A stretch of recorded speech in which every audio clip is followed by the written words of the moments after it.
Welcome to the deep dive. Today, we're jumping into a story that's deeply emotional, really thought-provoking. I think many of you will know it. Absolutely. It's resonated with so many people. It really has.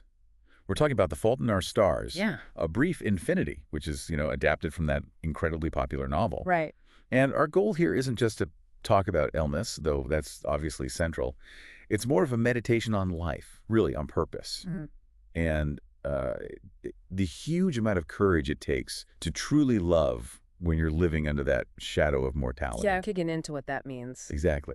So, okay, let's unpack this. We start with Hazel Grace Lancaster. She's 16, and she's living day in and day out with terminal thyroid cancer that's spread to her lungs. She's on that experimental drug, Phalanxafor, right? The one that gave her some time. That's the one. A kind of miracle, but, it's not a cure. So her life involves an oxygen tank, constant fatigue. Mm. It's pretty confined. Home, parents, books. And that weekly support group. And the support group, yes. And she has this grenade theory, she calls it. Which is just heart-wrenching when you think about it. It really is. This belief that she's inevitably going to hurt everyone close to her when her illness progresses. It shapes her whole outlook. And what's so striking right from the start is how the story establishes this reality for her. It's not just the physical stuff, it's the whole emotional weight of it. It really sets the stage, doesn't it, for understanding why connection is such a big deal for her. A huge deal. And then into this quiet, guarded world walks Augustus Waters. Gus. Yeah. 17. He's got this crooked smile, just radiates charisma. But he has his own history, too. He does. Osteosarcoma survivor, lost a leg, wears a prosthetic. He's technically in remission. And he's only at the support group for his friend Isaac. Right. Isaac's facing surgery. That'll leave him blind. So Gus is there for support. But the moment he and Hazel interact, well, there's this immediate spark. You feel it instantly. The humor, the literary references. It's sharp. It's witty. He kind of pushes back against her cynicism, and she definitely calls him out on his dramatic tendencies. Yeah, a bit of flair. A bit.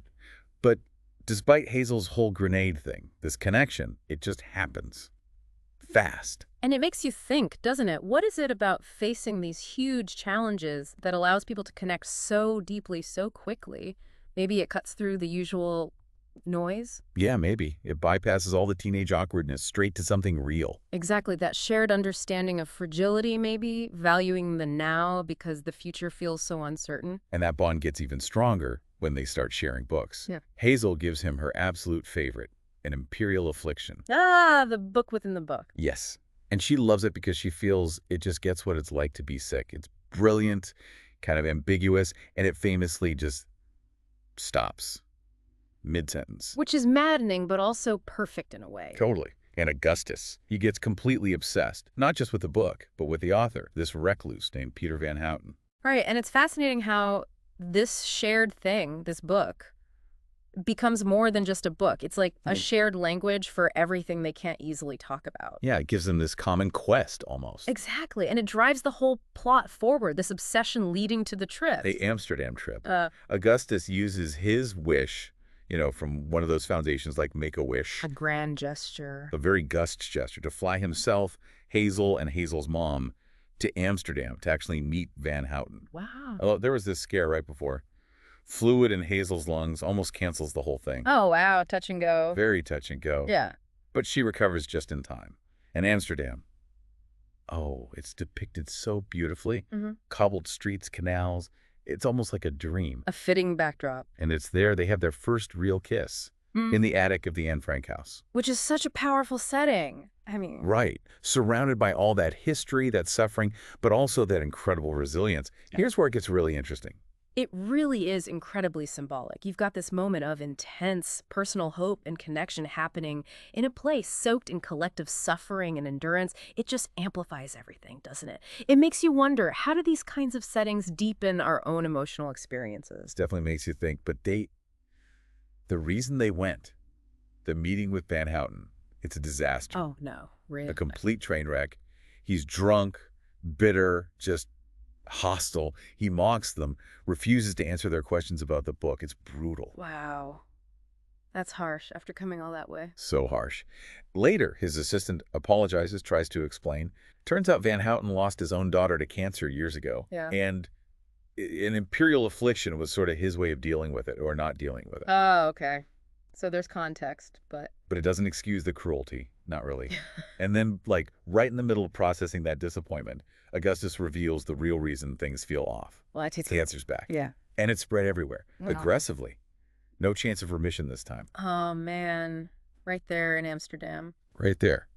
Talk about emotional whiplash. That's devastating. Going from this peak of hope, the trip, the kiss, to that, it just slams home how unpredictable and cruel the reality is. Exactly. So they go back to Indianapolis and everything's changed. All those beautiful moments in Amsterdam are now sort of tainted by this awful knowledge. The joy overshadowed. Completely. And Right. Augustus's decline. It's fast. Mm. And it's hard to watch, even reading it. The confident, charming Gus starts to disappear. Mm-hmm. He needs help. There were hospital visits, so much pain, and just the humiliation that comes with losing independence. And he's scared. Understandably. Scared of being forgotten, Right. of dying without leaving a mark. But mostly, I think, scared of leaving Hazel. And that shift, it's profound. Hazel, who started out being the one worried about causing pain, the grenade, now she's the caregiver. She's witnessing his suffering up close. It really explores empathy, doesn't it? And what love means when you're staring down mortality together. It really does. And somehow, even through all that awfulness, their love gets deeper. They have these incredibly honest conversations about oblivion, about legacy, about what their lives, their brief lives mean. Finding meaning in the moments? Exactly. She reads to him, they just talk, she holds him. And then there's this one scene, it's incredibly moving. Augustus organizes a pre-funeral. A pre-funeral? Yeah.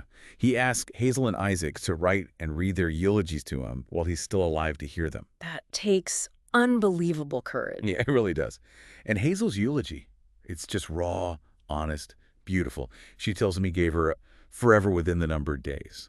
That line always gets me. Wow. She says it wasn't just a footnote in her life, he was the whole story.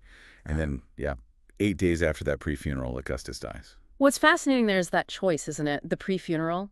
Facing death so directly, deciding how to say goodbye on your own terms, it speaks volumes about finding agency. Even when everything else feels out of control, it's not passive, it's incredibly active. Yeah, that's a great way to put it. Active grieving, almost.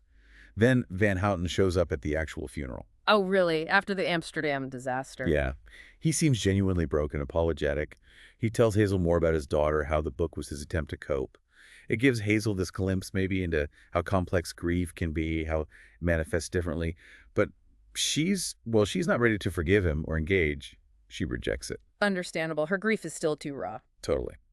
But then, later, she gets one last message from Gus. Van Houten's assistant passes along a letter Augustus wrote before he died. Oh, wow. Oh, And in it, he talks about loving someone when you know time is short. He talks about Hazel's strength, her beauty, and his final words. They stick with you. He says, you don't get to choose if you get hurt in this world, but you do have some say in who hurts you.